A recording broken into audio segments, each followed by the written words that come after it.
Seigneur, on demande à vous voir. Un représentant de la cour est là pour vous. Qu'il attende, un homme est mort, bon sang. Messire Belmont, une voix dont l'accent hautain écorcha les tympans du souverain. La cour n'attend personne. Belmont se tourna. Quel insolent pouvait bien tenir si peu d'égard pour la vie humaine. Un petit homme vêtu et coiffé de noir se tenait sur un tertre clairsemé d'herbe. Vos manigances se sont ébruitées jusqu'à la capitale. On m'a donc envoyé pour vous émettre un avertissement. Plus tard, un homme vient de mourir. Vous mettez en danger une espèce protégée, non seulement par la population aborigène locale, mais également par le magistrat de la flore exotique. Cet arbre que vous tentez d'abattre est un spécimen extrêmement rare, faisant partie du patrimoine naturel. Quelle joie! Nous serons alors bientôt libérés de leur perfidie. Messire, seriez-vous en train de provoquer la cour? Dit le représentant. Monsieur le représentant, dit le capitaine, veuillez agréer aux sentiments de Messire Belmont. Il vient tout de même de perdre sa fille aux griffes de l'ermite. Le représentant fouilla à travers son sac pour en sortir un manuel de poche relié de cuir qui, sur sa couverture, portait la gravure « Condensé légal ». Peu importe vos motifs, vos activités sont illégales et Messire Belmont sera démis de ses privilèges par le roi s'il n'obéit pas aux lois de notre pays.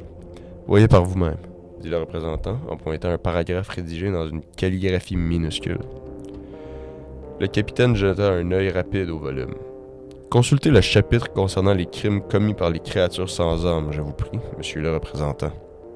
Le représentant se remit à feuilleter son livre. Je me moque bien de quelque loi que ce soit, rugit le seigneur, sous le regard critique du représentant. Je reprendrai bien ce qui m'est de droit, avec ou sans l'accord de la cour. Allons, lui dit le capitaine. Nous devons tout de même de respecter les lois de notre pays. Et puis, nous trouverons bien un terrain d'entente avec monsieur le représentant.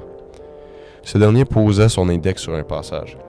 Voilà, dans toute éventualité où un être sans âme commet un crime contre un humain, il est tenu coupable de sa faute et doit répondre à des représailles administrées par la victime ou un tierce partie substitut. Dans ce cas, voyez par vous-même, dit le seigneur. Grimpez et voyez les 2 victimes qui ont été faites. Ma propre fille, un de mes hommes sont tombés sous l'emprise de ce démon.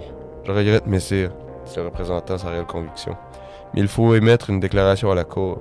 Cependant, considérant que vous avez amorcé vos activités avant tout recours juridique, les procurations émises par vous ou un des hommes sous votre commandement direct seront écartées sous le blâme de vengeance par dépit. Mais c'est exactement ce que c'est, dit le seigneur Belmont. Comment osez-vous appeler ça de la justice? Je regrette, messire. Si d'autres questions surviennent à votre esprit, vous saurez me trouver à l'auberge de votre village. J'y resterai jusqu'à ce que la cour ait pu percevoir la cessation de vos opérations. Puis le petit homme s'en alla.